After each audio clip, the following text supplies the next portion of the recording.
Кога најмоćниот човек на планетата ќе излезе како фалбаџија пред светската цена, не е чудо да најде насмеење или на подсмев. Проценете сами.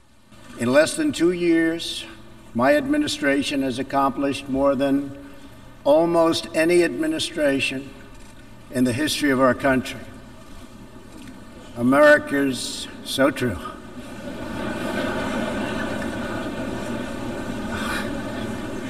Didn't expect that reaction, but that's okay. Аплаузот по оваа хумористична увертира е единствениот што Трамп ќе го добие во својот 40-минутен говор, не земајќи го предвид краткиот и срамежлив аплауз на крајот на говорот. Може би затоа што Трамп токму од стаклената зграда ја испрати првата провокација. САД нема да ги финансираат Обединетите нации на 25%, додавајќи дека економска помош може да очекуваат само оние земји кои се пријатели или ги почитуваат САД. Втората поента на Трамп веќе е нов удар врз мултилатерализмот. Америка секогаш ќе одбере независноста и соработката пред контролата и доминацијата.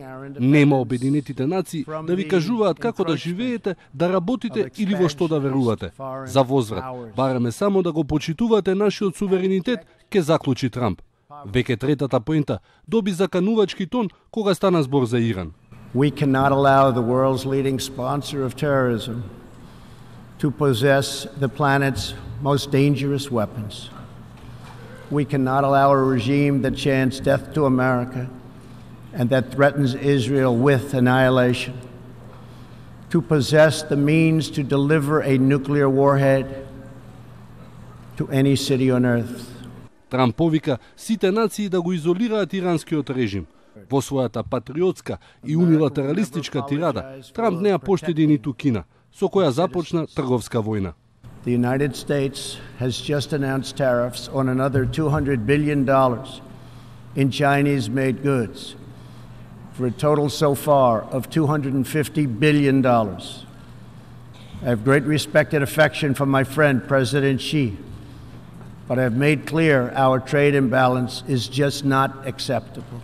Помирни тонови Трамп упати кон Северна Кореја, која останува под санкции, но каде Трамп му се заблагодари на Ким Јонг Ун за напорите за денуклеаризација на полуостровот и намалување на тензиите. Ако се подсетиме пред само една година, Трамп фрлаше со дрва и камења по Ким, кога и го нарече ракетниот човек во самоубиствена мисија. Денес, двајцата делуваат како најдобри другари. Кој знае, дали истата стратегија Трамп може да ја употреби и кон Техеран. Многу мина токму тоа се прашуваат, знаејќи дека еден самит со иранскиот претседател, иако не е многу веројатен, сепак не е невозможен.